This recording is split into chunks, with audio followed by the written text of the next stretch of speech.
Pozdravljeni vrtičkarji, danes vam bom pokazal, kako obrežemo kivi, žensko in moško rastlino posebej.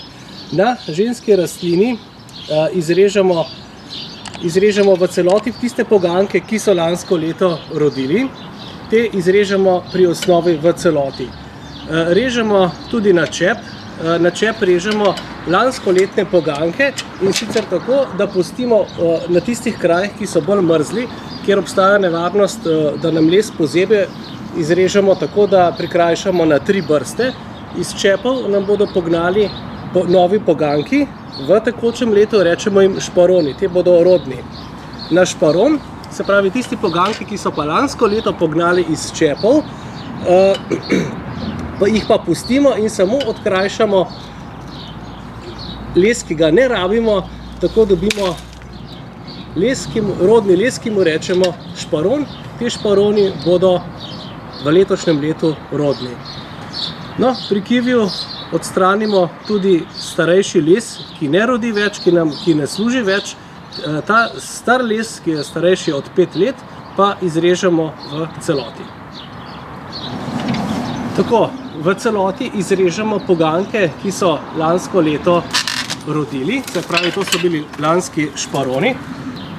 Se pravi, lanske šparone, ki so bili lansko leto rodni, tole so mladike, ki so bile rodne, spoznamo jih po teh pecelčkih. Tole so bili plodovi, tole vidimo, da je bil šparon prikrajšan nekje na 12 oči. Mladike so odgnale, rodile in ta les gre povsem ven. Naslednje leto bodo šparoni, ki jih bomo pustili, se bodo ravno tako obrasli s takimi mladikami in tule, ki vidimo peclje, tule so bili plodovi.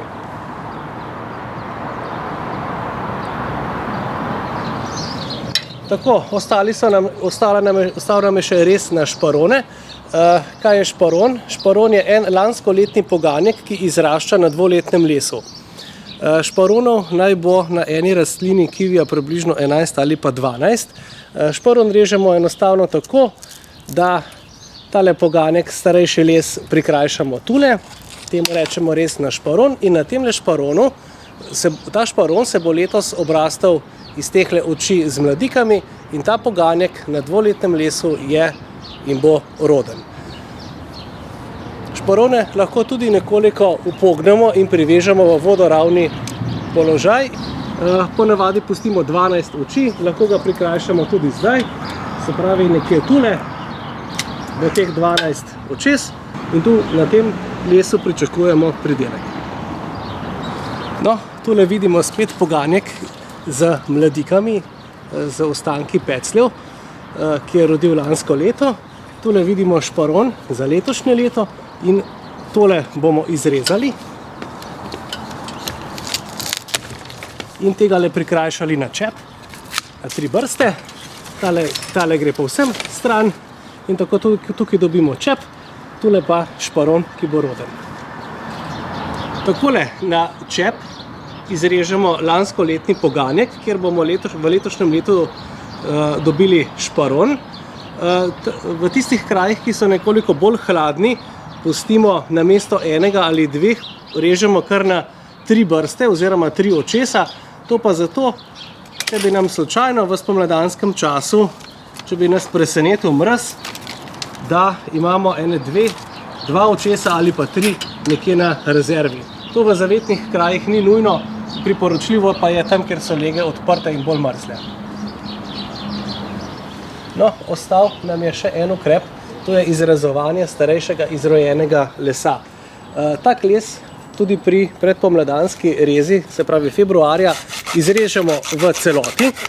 Tak les je izrojen in nam samo gosti in senči krošnjo, tako da tule ne vidimo nobenega kakovostnega lesa, kakovostnih poganjkov, zato take poganjke izrežemo v celoti in pa seveda premažemo s cepilno smolo. Večje rane, ki so premera več kot 2 cm. Tako, ženska rastlina sorta Hajvrt je zdaj obrezana. Na rastlini sem pustil 6 šparonov in pa približno enako število čepov. Na tako stari rastlini je lahko največ do 10 šparonov, jaz sem jo letos malo pomladil.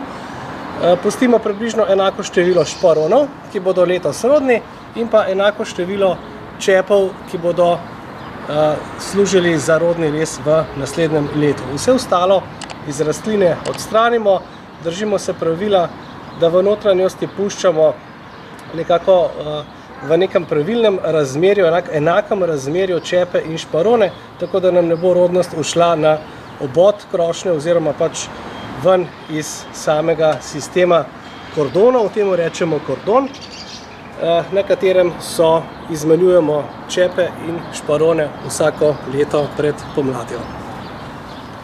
No, šparonček bom na koncu še povezal z vrvico, da bo nekako čim bolj v vodoravnem položaju.